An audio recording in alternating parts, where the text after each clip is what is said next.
नमस्कार, अमर बिहार में आपका स्वागत है। आपके साथ मैं हूं उर्वशी और सबसे पहले बात करेंगे पूर्व और वर्तमान सांसदों और विधायकों पर एफआईआर का मामला सामने आया है और इसको लेकर पटना हाईकोर्ट में आज फिर से सुनवाई होगी। बिहार में नेताओं पर 598 मामले दर्ज है, आपराधिक मुकदमे दर्ज है। सुप्रीम कोर्ट के आदेश पर हाईकोर्ट में सुनवाई हो रही है। तो बड़ी खबर इस वक्त, और एक बार फिर से मुश्किलें बढ़ सकती हैं। वर्तमान सांसदों और विधायकों पर एफआईआर का मामला है, 598 अब तक आपराधिक मुकदमे दर्ज है। पटना हाईकोर्ट में आज फिर सुनवाई होगी।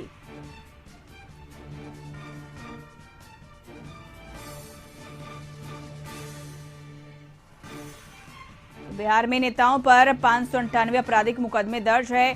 सुप्रीम कोर्ट के आदेश पर हाईकोर्ट में सुनवाई हो रही है।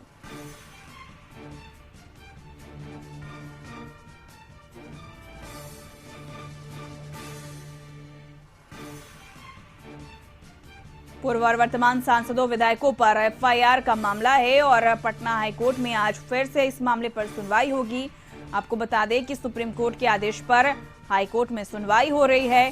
बिहार में नेताओं पर अब तक 598 आपराधिक मुकदमे दर्ज है।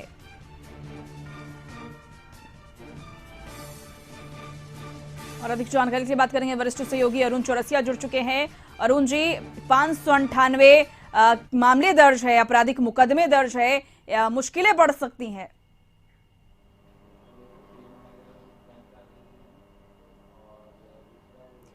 अरुण जी, 598 आपराधिक मुकदमे दर्ज है, कह सकते हैं कि पूर्व और वर्तमान जितने भी सांसद विधायक हैं उन पर उनकी मुश्किलें बढ़ सकती हैं।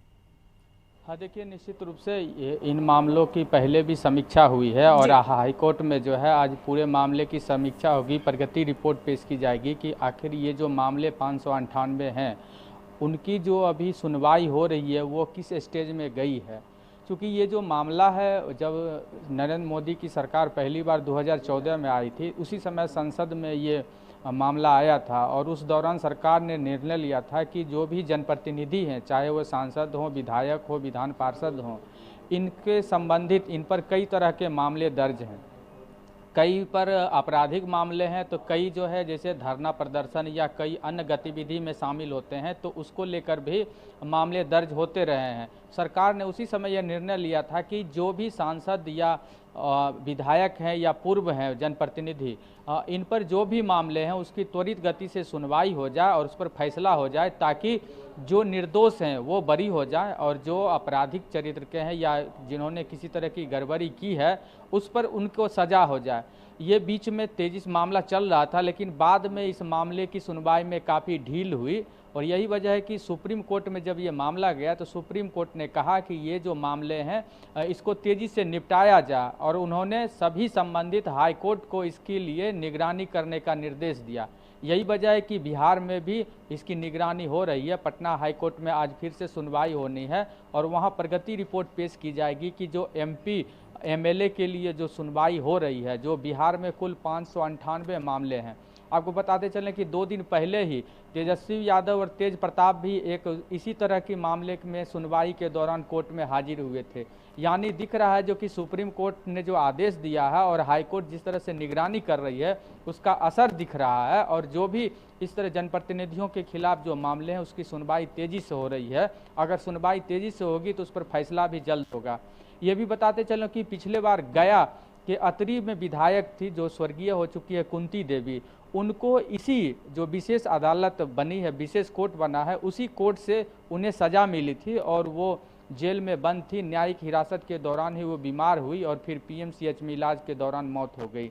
तो इस तरह के कई मामले हैं जिन पर लगातार सुनवाई हो रही है और केस की जो प्रगति है वो तेज़ी से आगे बढ़ रही है। आज स्पष्ट हो जाएगा कि किन मामलों में कहीं ढिलाई अगर बढ़ती जा रही है तो उसके लिए कोर्ट आज दिशा निर्देश जारी कर सकता है।